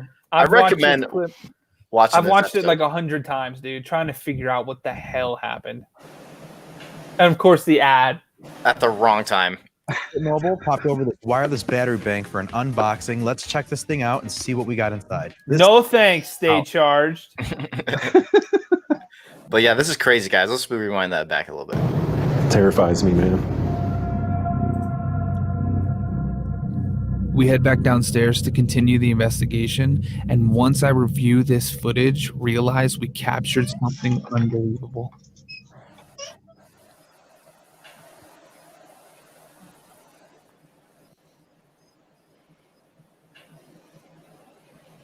What is that? It's a book, and it just hovers there. Oh, man. And then falls 2 minutes later. Before falling to the ground. Oh. So something was like holding it, and then it just fell. And when we head back upstairs to get this night vision camera, we find out that whatever's up here wasn't finished yet. And pause it for a second, Matt. Yes. You see the other books on the ground there? Yes. I didn't even notice this in post or anything like that, but the comments, they started flooding through like, dude, there's like 3 books on the floor right there. I went back like immediately. I was like, holy hell. I went to like scrub more footage to see if I found any of the other books fallen. And it sucks. I couldn't find anything. So I think if you look at that shot, I think they might have come from like the bottom shelves or something. Because yeah, dude, walking up there and to see all of that stuff just thrown out on the ground like that, hella creepy. You know what? You're wearing the perfect shirt because that's literally the library ghost from Ghostbusters. I know. I want to see her just be like, shh. I was literally last stream. I was actually going to make that comment to you. I was like, "Hey, this is like the girl from Ghostbusters messing with the books." Yup. And also, this person mentioned the same thing, and Christina, yeah, that's hilarious. That's so funny. But yeah, that's insane. That was awesome. Kind of reminds me of the Conjuring House too, because something happened similar at the Conjuring House where a book gets moved. That's already out online, by the way. It's not from us. But also, a book was taken out. What's up with ghosts and books? They like to read, I guess. Dude, the craziest part, Craziest part is all of the books on that shelf, they're all cookbooks. Yeah. That's every one of them. It's not like they were Bibles or occult books or anything. No, they're cookbooks. Interesting. I would be like, I would have collected that too. Can I buy this off you? This Yeah. Oh, dude, he would have given it to me for sure. Or not even noticed it was gone. If you remember the exact one, I'll probably ask. She actually told me too. She goes, yeah, I don't go up there very much anymore after watching the episode. Dude, so Rocky, that's one of the locations we might be going to, by the way. That location. This location right here. And yes, bring your cookbooks, guys. Bring your cookbooks. And now let's go to the next part. I keep forgetting about the ads, probably. Yep. So this is while we walk back up there. It's dark, right? That's all IR light. To our eyes, it's pitch black. And this happens. Let's play. Oh, one more thing. So in the episode, the ladder's like out like that because earlier in the exactly. Look at that mug. You know you're in the dark when your eyes are that wide open. You're like, I can't see crap. Yeah, I know. No, I'm literally just like pupil, all pupil. We moved it like that in the episode because we heard the ladder kind of tilt or kind of move a little bit, and I said, dude, I think I should move it like this, and make it easier for something to move in. So I literally say that I'm going to leave it like this. So and then we leave and everything like that. We come back and this happens. Playing. Whoa, dude, it fell. Ooh. Listen. Yeah. Dude, there's a moan in there too. Okay. Jason. Okay, I just shit my pants. Dude, like I'm saying, Virginia City's on another level, guys. On another level. Oh yeah, all day, no doubt. Mm-hmm. And so because a lot of people were like, well, the ladder was like that, it's obviously just gonna fall. But we had done that you did. We did it like 2 hours earlier in the night, and it had just been staying like that.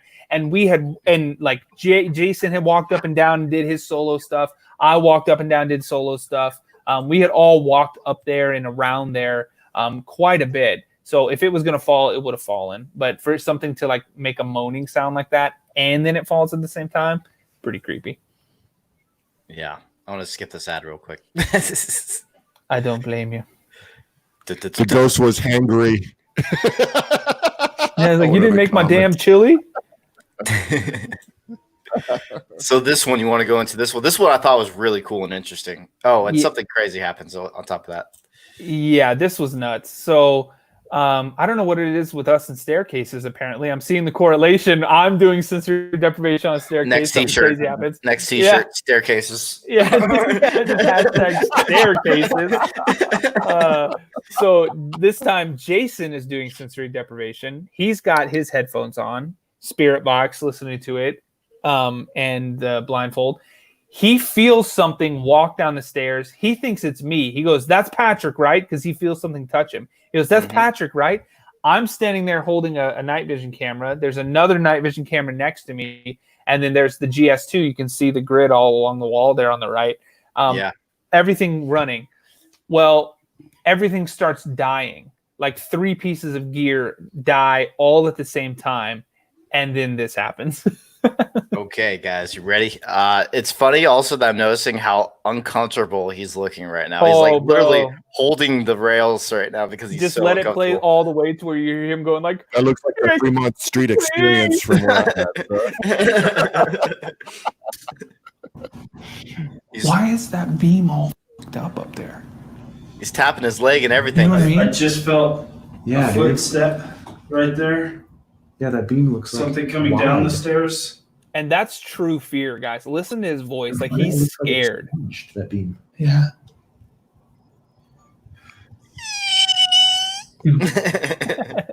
I feel like a breeze of coldness Is that What do you see? I just saw literal, My throat. like a whole being walk by, and I heard it. Did you see that? The night vision. This just died. It just come. Everything's dying right now. Hey guys. Everything's dying. All right, let's go, guys. Let's go. Oh, God. Let's go. Let's go. Do you see it Oh moving? my god, that's crazy. There was like a scream. Oh, God. Let's go. Let's go. Do you see it moving? Yep. You see it against that back wall. Oh, God. Let's go. Let's go. Do you see it moving? Yep. This Oh, God, just. please. I sound like a kid in like Disneyland. Do you see it moving? Everything's dying. Guys, let's get the fuck out of here. Oh, dude. Let's get the fuck out of here. I'm not. Dude. Oh, Hold on. guys, it just touched my fucking hand. Oh, God. Hold on. Take a Guys, breath. Seriously? Take a breath. I had It's to okay. rally the Patrick, troops. I look like Peter Pan, dude. Like straight up, like the. Peter Pan, guys. That's what he said. He said it looked like Peter Pan dancing along the wall. It was crazy. Peter Pan. Dude, that was a really cool one. Like, again, capture another shadow person. What the hell? It's getting lucky on those shadow people. I've been wanting one forever. Well, you'll get one in about a week. Oh man, let's go within that. Let's go in there with that mindset. Yep. Oh, dude, I guarantee it.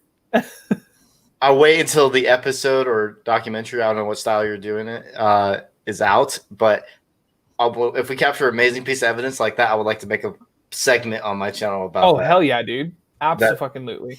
Awesome. Because right now I'm working on 2 documentaries right now, so I can't edit another one on top of it. Oh, dude, I feel you. I feel you.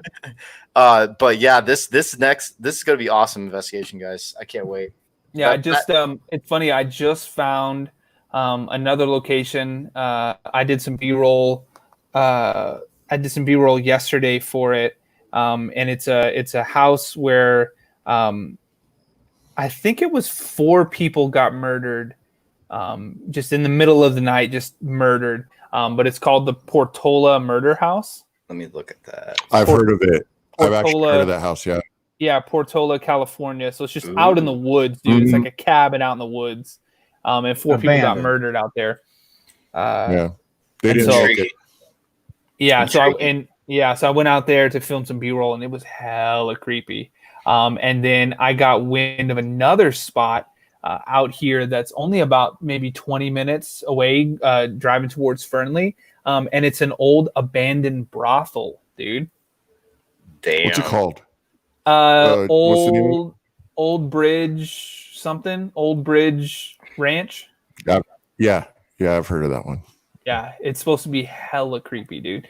They literally just like left.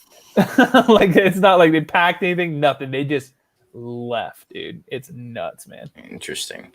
By the way, guys, we're coming to a closing because of we have a time limit on one of the platforms we're on. 4-minute warning. 6:56. 4-minute warning. So, Patrick, want to give any shout outs to anything that you like for your Shout out to you guys. Plugs. Yeah. No, shout out to you guys. Thank you so much for having me on. I really appreciate it. It's good to meet you guys. Looking forward to investigating with you two for sure. Dwayne, as soon as you can get out here, man, let's make it happen, dude. Anytime. Awesome. Huge shout out to everybody over in the comments. I see a lot of familiar faces. I appreciate you guys coming over and watching. If you haven't subscribed to Devil's Hour Productions, you need to do that immediately. Like this video, Chill Seekers, everything. Dwayne, do you have a YouTube? Do you do anything on the interwebs? Subscribe to. I'm sure all of this. There it is. I'm sure all of this stuff is in the description.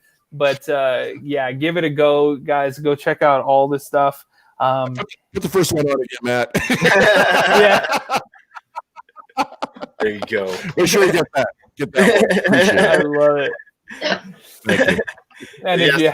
And if you happen to want to watch some of the haunted side, you can check that out too. And also, guys, a lot of production that we do, it costs a lot of money. If you guys want to help out with any of that, we do have a Patreon. If you want to help support in any way, you don't have to at all. Obviously, it's just an option for someone to have. There's Devil's Hour money. Oh my gosh, shut up! Send money. Send help, please. It would help the production. It would help the production go to Nevada and investigate the whole team. What we're doing right now is a huge documentary that we're planning on filming. On It would be Virginia City. awesome to go to Nevada and go to several locations that Patrick's went to and check it out. Inside voice. Yeah, guys, go give them some patron love too. Come on. That would anybody be awesome. anybody that joins your patron, let me know. Anybody that joins tonight, and I'll give them like a 20% off coupon on the Haunted Side merch store. And also the Patreons also get some benefits, like also get merch too. And so if you guys want to support, you guys will be able to do that. That'll be awesome. I'll be sending merch also. Devil's Out Productions or what? Actually, you get to choose from the store. So anything you want. So hell yeah. So and last part for this, just go if you are interested in doing more of those app sessions. Go download this app. It's now on Google Play. Good, okay, dude. All right, man. Well, hey, I appreciate you guys. I'm gonna have to go grab some dinner now. Awesome. My little guy's screaming for chicken nuggets. I can hear him. Have a nice day, guys. I had a lot of fun with you. With this, that sounded so weird for a second. I was gonna say I had a lot of fun with you. I had a lot of fun with you, boy. I was like, let me change the wording to that. Had a lot of fun hanging out with you guys. So. Excellent. Take care, you guys. We'll see you soon. Bye-bye. Love you guys in the comments.